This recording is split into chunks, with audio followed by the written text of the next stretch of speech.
Welcome to the Long-Term Investor. Today we have back with us Callie Cox, Chief Market Strategist at Ritholtz Wealth Management and author of one of my favorite Substacks, Optimistic Callie, truly Wall Street quality research for the everyday investor. Callie, thank you so much for joining me here today.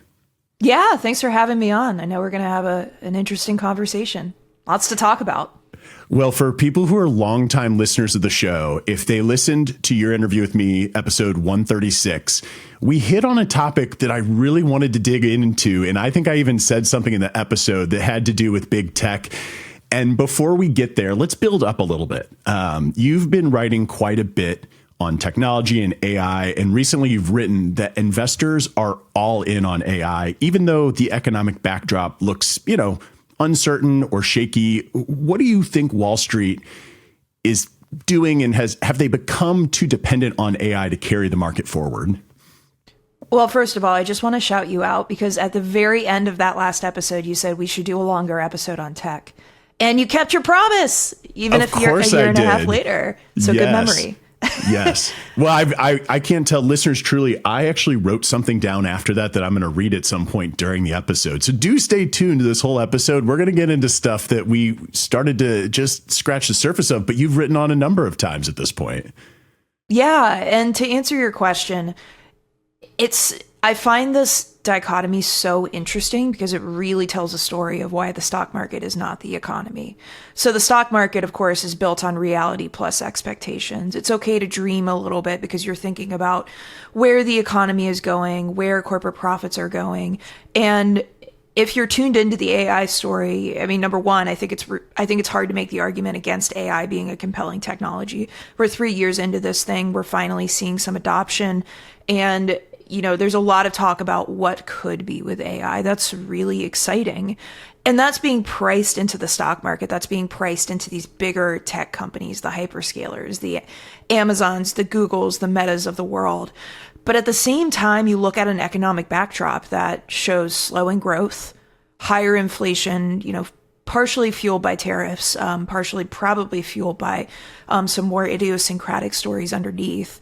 And it provides this gap that Wall Street has been trying to explain that's partially natural because the economy is the economy. It's the value we create. It's a pretty hard black and white analysis of what's going on. And then you have the stock market that's building in such high expectations for this freight train of a technology. And the question is, when does one affect the other, or I would say, when does the economy affect the stock market? And how does that bleed into the AI story and how these companies think about investing in this big technology? Well, and you mentioned the AI story. Is it all psychology and storytelling, or are you seeing fundamentals driving some of these gains as well? You're definitely seeing fundamentals drive part of these gains. The percent of them, the share of them is really hard to quantify. But even if you look at GDP numbers, which are as hard and black and white and final as you get in the economy, you can see that there's a lot of spending going on among businesses on data centers, on computing equipment, on just other indications that companies are investing in AI. I think the number was $1.4 trillion last quarter, which seems like a lot, by the way. It's nothing, peanuts, compared to consumer spending, which is most of the economy at $16 trillion. But even there, you're starting to hear the narrative of AI driving the economy, or at least AI investments driving the economy, which I don't think is quite true. I think that's a bit of a stretch, but we are seeing it in the data. And the hope is, if this story is true, that the interest in AI and the spending on AI should continue. And right out the gate, you mentioned the stock market is not the economy. And something that I often find myself repeating for listeners is that when you look at stock market returns, it's usually some mix of change in earnings, cash paid to shareholders, whether that's dividends or buyback, and changes in valuation. And people, when they're feeling confident, will bid up prices despite, some weak signals. And I think you've done a really nice job capturing some of what the narratives are behind that, as well as the fundamentals. But the long term earnings are what really dictate the direction of prices. S&P 500 earnings growth today, pretty heavily concentrated in tech. I believe semiconductors leading the charge there as well. I mean, how sustainable is it in your mind for one sector or really like one theme to carry so much of the market's earning growth? Well, when I say the stock market isn't the economy, I almost want to bite my tongue because that depends on your time frame. Day by day, the stock market is not the economy. Over weeks, over months, you could even argue that the stock market isn't the economy because that's where those expectations show up in prices. But over long, long time frames, and I know I'm talking on the Long-Term Investor podcast, so there are probably listeners with these longer time frames. The stock market really does follow the economy more to a T. But when you talk to clients, a lot of them are thinking on a month to maybe year at max time frame, even though they are investing for years and decades down the road. So that line, the stock market isn't the economy, is something I have to say over and over again. Just put like a caveat beside it, an asterisk. When it comes to earnings growth, typically you want to see all sectors carrying the profit growth that you see. Obviously, you want a strong economy. You want all cylinders firing at max. That's not what we're seeing right now. Tech is actually a large, large share of corporate America's profitability. And to be fair, this has been the case for about a decade. That share has just grown and grown and grown over time. And what you've seen is tech being a little more economically resilient to the ups and downs.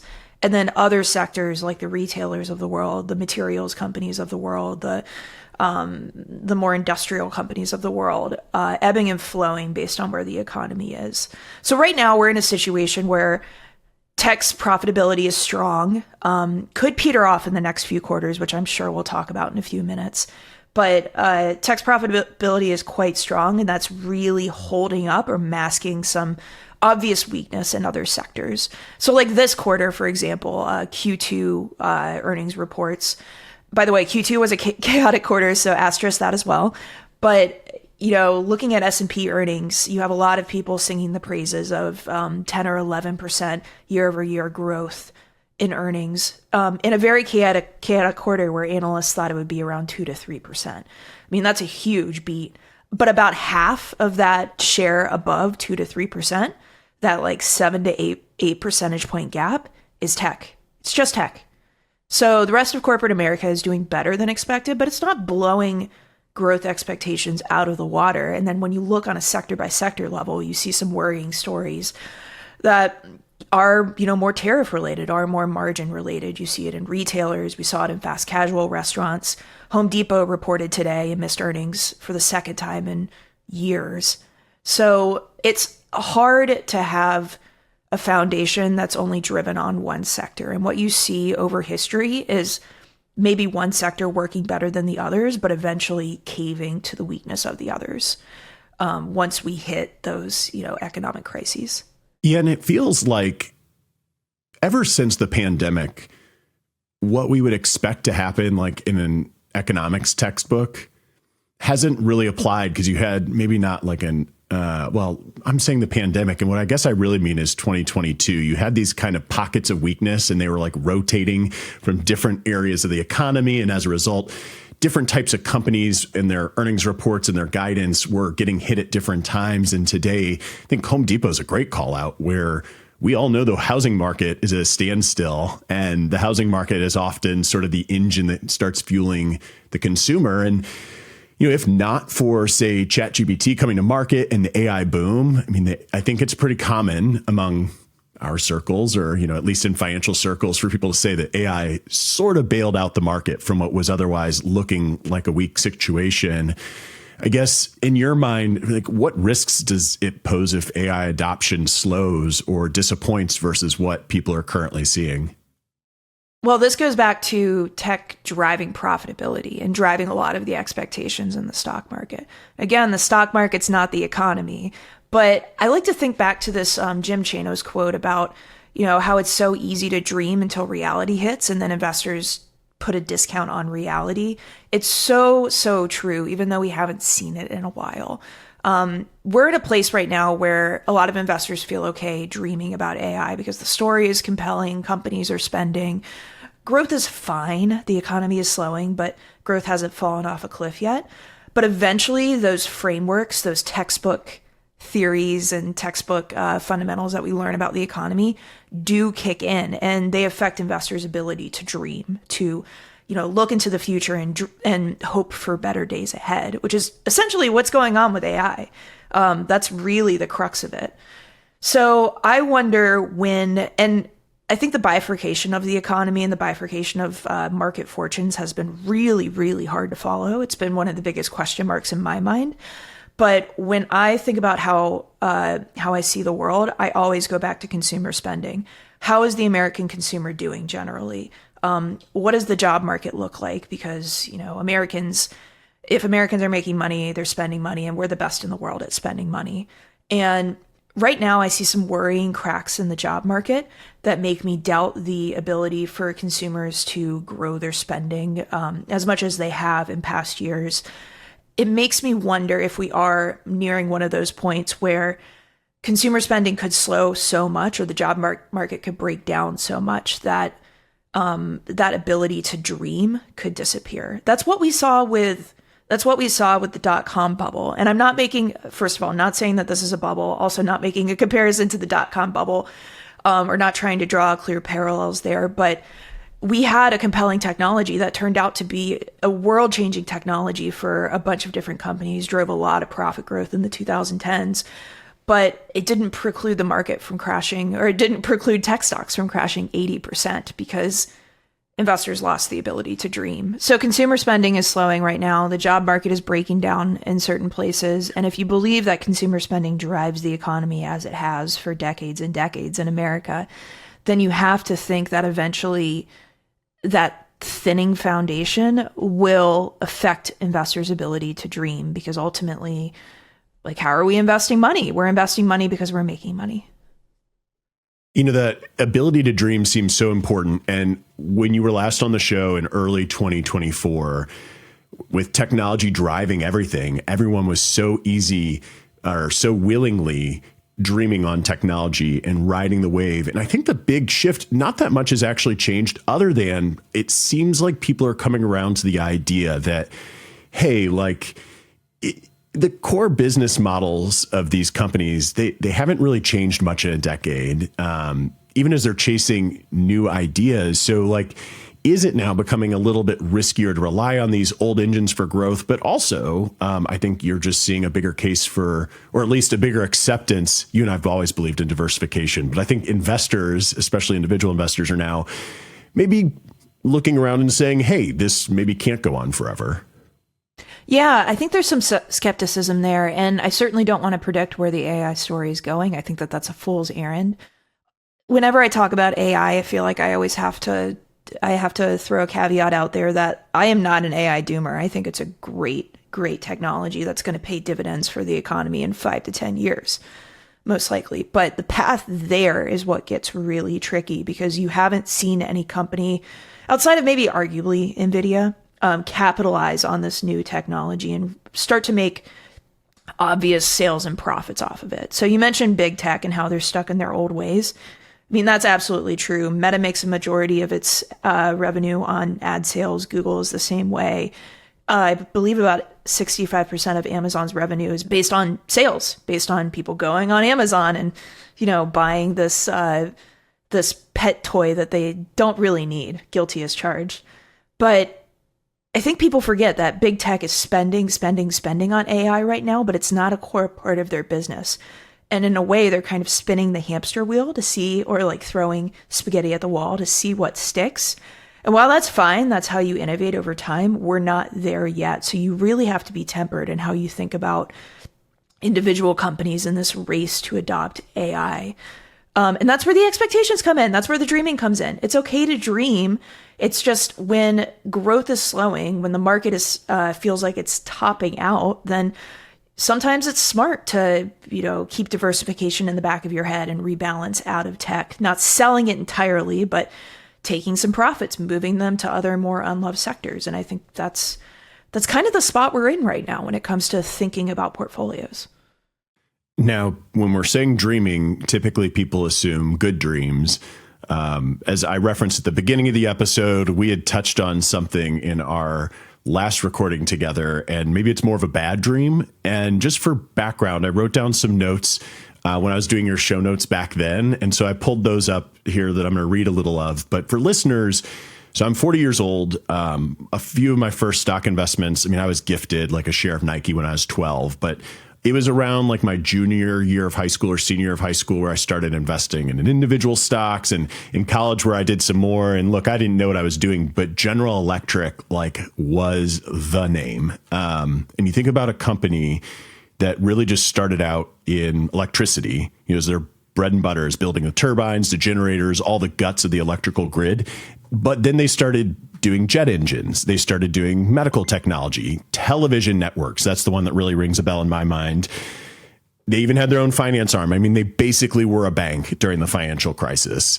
The sprawl to ultimately move the needle on their core business really caught up with them. And they were a clear innovator at the time. But over the last 2 decades, the S&P 500 nearly quintupled, whereas GE's market value was cut in half. The last time we were recording, and I guess even now, it basically has split itself into 3 smaller companies. And when I look at the Mag 7 today, I'm not, much like you aren't predicting a tech bubble per se. It's just hard for me not to draw those parallels from GE stories, because I see, Apple's iPhone throwing off huge profits, Google and Meta's ad business, Amazon retail, but they're also all going into TV. They're all going into groceries and healthcare and all these things that made them a dominant company start getting watered down. So very long intro into what I want to ask you to chime in on is for someone like a GE, what do you think investors can learn from looking at history of past dominant companies within the stock market? Well, I think you have to remember that this is how companies innovate. Good companies try new things and cut them quickly when they don't work. Of course, that's not as easy as it sounds. It's not as easy as like flipping a lever and shutting a strategy off. But these big tech companies are corporate Frankensteins. And all too often, we see it around us in the world. We see that Amazon owns Whole Foods. I mean, you can practically buy anything on Amazon, the app, and online. Amazon also has Amazon Prime TV. Like you mentioned, they have a whole TV studio where they're actually developing original content out of that. It is hard to really pin Amazon as one specific thing anymore. And that's worked for them up until now. But if you're starting to think of them as Amazon, the AI company, then I think you really have to kind of catch your breath a little bit and think about that statement you're making. And we don't know yet in this AI race if that's a helpful thing or if that's a weight that they have to carry around, like GE that ultimately found that it was too big to innovate. And like you mentioned, suffered in a decade where the S&P did really well. The other thing I think about is that Amazon and these other big tech companies have their hands in so many cookie jars, and they're trying to manage all at the same time. So if they're focusing a lot on AI, then they might be pulling resources from other profitable parts of the business. That hasn't happened yet. Profitability is still quite strong among big tech companies, but it's a risk you have to think about, especially as AI spending ratchets up into this year and into next year. I mean, the amount of money that they're spending on their AI strategies is insane. It's always a good reminder to remember what you're invested in. These companies that are a third of your portfolio, if you're an S&P index investor, they're kind of going through their own trial and error periods too. And it's hard to know which one comes out the victor in this AI race in the end. Well, and I think one thing that also gets under discussed is that the companies that use the technology from these tech companies might be the real victors. So if big tech is the one putting in all the research and development, I mean, I even think about my own job, the amount of benefit and time I'm saved from just basic AI tasks that I didn't have 2 years ago. It's enormous. And I'm just thinking of how are the other, say, 485 companies in the S&P 500 going to apply this to improve productivity and profits? I mean, how do you think about that sort of thing when people come to you and say, I want to make sure I take advantage of the winners of AI? That's usually what I'm thinking. I mean, where's your head at? Yeah, and we get that question a lot, by the way. What we do to answer that question, because first off, I'm not a tech analyst. I can't get nitty gritty into tech companies. I always draw that line when we have client questions around it, but I kind of size and scope the universe for them. I remind them that AI is this compelling technology, but it exists beyond these big tech companies and these hyperscalers and these semiconductor companies that we talk about all the time. Data centers are a big point of discussion right now, but they're actually a great example as to how broad the universe can be, because when you think about data centers, you think about real estate, and usually the purest plays in this data center trade are REITs. But these REITs trade like real estate companies, because they are, and people often forget that like the Broadcoms of the world are a big part of the infrastructure when it comes to data centers. So if you apply some really deep thought to these numerous areas that AI touches in the economy, and these numerous, benefits and kind of chain reactions that AI can have in the economy, then I think you can come up with some really interesting spaces to invest in. And of course, we never recommend spaces to our clients. We're not that, nitty gritty, and I leave that up to the advisors.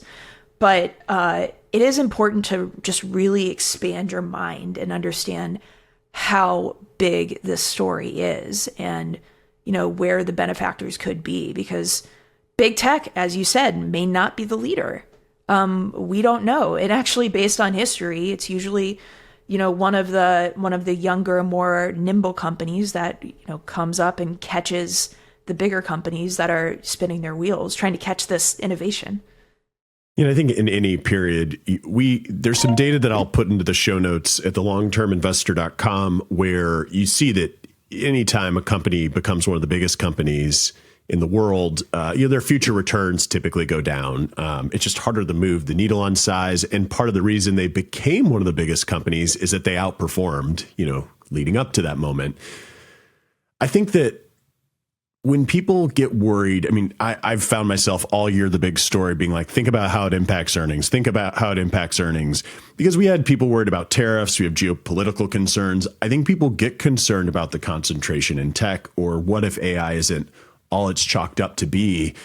But recessions, they're pretty normal. This falling short, AI falling short of expectations doesn't mean devastation. It might even help separate the hype from the durable innovation. What are you thinking about in terms of those ideas? Well, concentration in tech poses a lot of risk here. So if you think about the fact that about a third of the S&P is concentrated in the Mag 7 names, and many of them are powered by this AI trade, then AI headlines that threaten the Mag 7, or on a day-to-day basis kind of question what the Mag 7 is doing, can hit your portfolio a lot harder than these smaller companies or sectors that typically don't move the needle as much. And look, it drives me crazy when people say like, oh, you're a long-term investor, ignore the daily moves, because we're all human here. If our portfolio is swinging around by 2 to 3%, thousands of dollars per day, we're going to feel it. We see the headlines, we see the stress in markets. Ultimately, your success, your portfolio success partially hinges on the decisions you make on those stressful days. So I think that there is a lot of risk there. And we saw that, especially with DeepSeek. I feel like that's the common example people bring up. But in January, NVIDIA got slaughtered by the headlines around this new Chinese AI tech that was supposed to be super energy efficient and a lot faster and a lot actually more effective in computing out AI results, or LLM results, than the US LLMs that were already at the forefront of the conversation.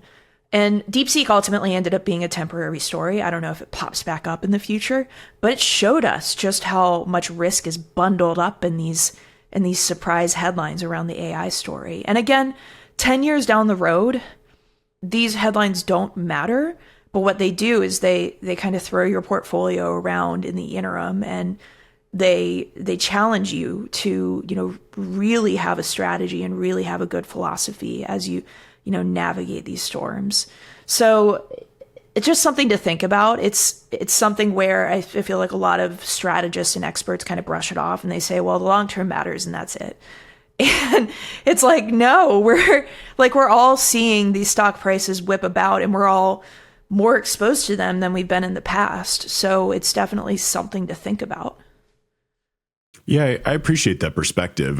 Sort of like when you look at long-term returns, and investing looks easy on paper, but it's really difficult to actually live through in the moment. And so much of our, species thinking is tied to stories and trying to seek understanding. And a theme you've been touching on a lot seems to be like dreaming versus reality. in investing. So maybe I'll just ask directly, like, how do you feel like long-term investors should balance story and evidence in this moment right now?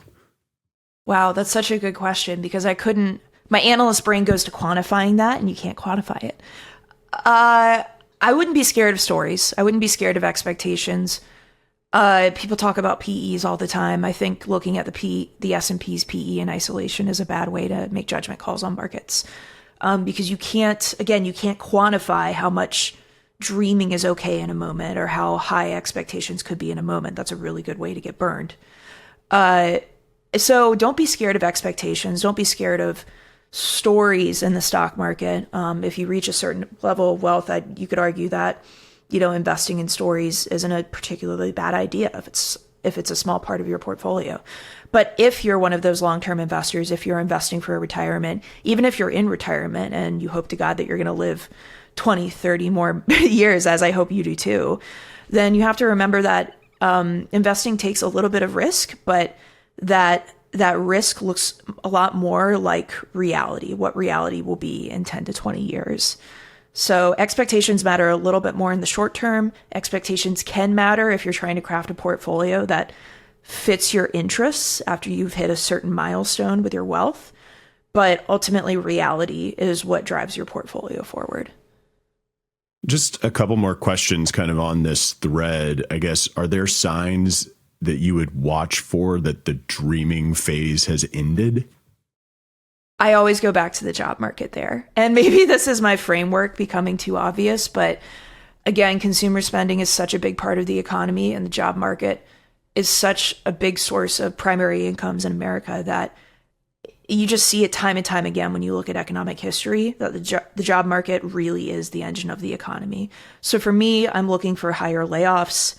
I'm looking for higher unemployment claims. We're at a point with the job market where there isn't a lot of hiring going on. Corporate America is frozen. And actually, that's led to some deterioration and higher unemployed populations. We also have a separate story going on with the labor supply not growing, which can keep the unemployment rate depressed, but is ultimately an unhealthy trend for the economy over the next few years, if you consider that, GDP is output per capita per head. But that's another thing we can go down later. I know that's like I'm sitting here being like, oh, that's the next episode that we're going to dive deep on. This keeps happening to us, the latter end of conversations. I'm like, well, there's an hour conversation. So anyway, sorry to interrupt. Well, it's so ironic because the optics of unemployment right now are influenced by the labor supply not growing, which is an immigration story. Yes. So a lot of economists, and without being political, it's just, it just is what it is. Our immigration policy reduces working population, and economic growth is productivity and changes in working population. It's as simple as that. Yeah, it really is. But it kind of muddies the signals that you get from the job market these days. Anyway, we see deterioration in the job market. Often when you see weakness, especially on the unemployed side versus the hiring side, that tends to accelerate quickly, or it makes the economy very, very vulnerable to bad headlines, bad shocks. So for now, we're really trying to ground investors in what is, reminding them that if you are a long-term investor, if you are investing on reality, then you should be a little worried right now. You should make some plans as to, what could happen if stocks drop 10 to 20%, or what you could do if stocks drop 10 to 20%. Fill up your emergency fund. Think about your borrowing strategy if rates come down, especially on the shorter end. And that's where you bring the Fed in. We're trying to remind them that you are living in an optimist world. But right now, so many trends are slowing that it's important to think about the cushion side of your portfolio and the decisions you ultimately have to make on those wild days that drive us crazy, that I hope aren't in our future. But, trends are pointing to, there being a weaker economic foundation over the next few months. Yeah, more fragile, less room for error, less room for unexpected shock, which every bad market starts with some risk that nobody's talking about, that unexpected shock, and can we really absorb it? So let me, though, finish maybe with something a little bit more positive. On the other end of the spectrum, what would convince you that AI's impact is arriving faster than expected? So there are actually a few data points that are convincing me that AI adoption is happening, which is great. This is what you should expect. There's a census survey on businesses adopting AI, which is a survey. It has its own, it's not a hard data measure, but you see the use of AI among businesses taking up pretty significantly quarter after quarter, which is, again, great. That's what you want to see. You see a lot of spending on AI. That goes back to like the AI investments part of the GDP that we've seen this year, just growing at a bonkers rate while consumer spending is kind of petering out. I want to see companies talk about actual application. So in earnings calls, I know the Dells and the Accentures of the world have, talked about how AI has optimized their workforce and has played into their day-to-day stuff, which is a good sign. It's really, really hard to put your finger on the value of AI right now, though. I would want to ultimately see higher productivity gains, which are really hard to ascribe to one thing. But if you're looking like years down the road, then ultimately, if a technology is adaptable and is beneficial for the economy, you want to see it show up in productivity. So eventually I do want to see that. But we're not there yet, and it's okay. Technology takes time to adapt, or to adopt, and really work into your day-to-day routine. I was actually listening to a podcast episode. It was a plain English episode with Cal Newport, who's well known for his research on deep work and productivity, exactly what we're talking about. And his line in the sand is, if we can ever get AI to the point where it can clean out an inbox, and if you think about that, that's actually a really hard task, because when you're emailing, you have to think of the idiosyncrasies of who you're emailing and what you're saying. It's not just this automated, throw it into ChatGPT and let it happen. I wouldn't do that with my inbox. I care too much about personalities and, relationships that I'm trying to maintain. So there could be some interesting, like more qualitative benchmarks that we could hit there. But I don't think we're there yet. And that's fine. That's expected. I'm with you. I don't think we're there that in a lot of my indicators. I'm just still surprised at how few people that I interact with are using it multiple times a day. And, I feel like a power user at this point. I'm what I consider myself to be a purist. I just use ChatGPT. I don't know. What's your preferred platform? Are you Claude or Perplexity or ChatGPT? I need to do more exploring on this front, but right now I'm pretty stuck to ChatGPT and Claude. Claude for more research-based questions, and ChatGPT as like a replacement to Google. Kind of like a ChatGPT, I have chicken in my fridge, what should I make tonight type of thing. I'm taking lots of pictures with ChatGPT and be like, how do I fix this? Or how do I cook this? Or tell my kids what this is when we're on vacation. Tell them a story that'll make this interesting. That's, everyday life. I feel like people need to stop going to Google and really get ChatGPT on their homepage of their phone and just find more and more excuses to use it, and you'll become amazed. Yeah, and that's the most exciting part of AI to me, is talking to people and hearing about ways they use it, and then having a light bulb go off in my brain and say, wow, I never thought about using AI for this. I had that moment actually yesterday, and I wish I could tell you the use because it was brilliant. But, coming across these daily use cases for AI that can just simplify so many things in your life. But listen to what we're saying too. Replace Google with ChatGPT. Google obviously has Gemini, so they have their own LLM, and they're like, replace Google with Gemini, please. But these are the conversations we're having. It's not a zero-sum game, but in a way it challenges how we've used the internet for so long. So just something to think about as you see AI stocks in your portfolio and you think about what the typical AI names are. Well, Callie, this has been fantastic. I mentioned at the top of the episode that you have a Substack, Optimistic Callie, that I will link to in the show notes. Where else can people follow along with your great work? Well, you can find me on Twitter. I'm at Callie A. Bost. I'm not as active on there as I usually am. I'm on Instagram under that same handle. I'm on Blue Sky, LinkedIn. I'm in all the usual places, but the best place to find my work is through Ritholtz, through the media, and through Optimistic Callie. Full endorsement here for your Substack that I read religiously. One of the best things that hits my inbox. And if you are watching us on YouTube, would love if you you should like us. You can link to us too, but also subscribe so you don't miss any more episodes ever. If you're listening to us on podcast platforms, we really appreciate feedback and reviews. Any great words that you have to say about Callie, I promise I will pass along to her. Thanks as always for listening and watching. And until next time, to long-term investing.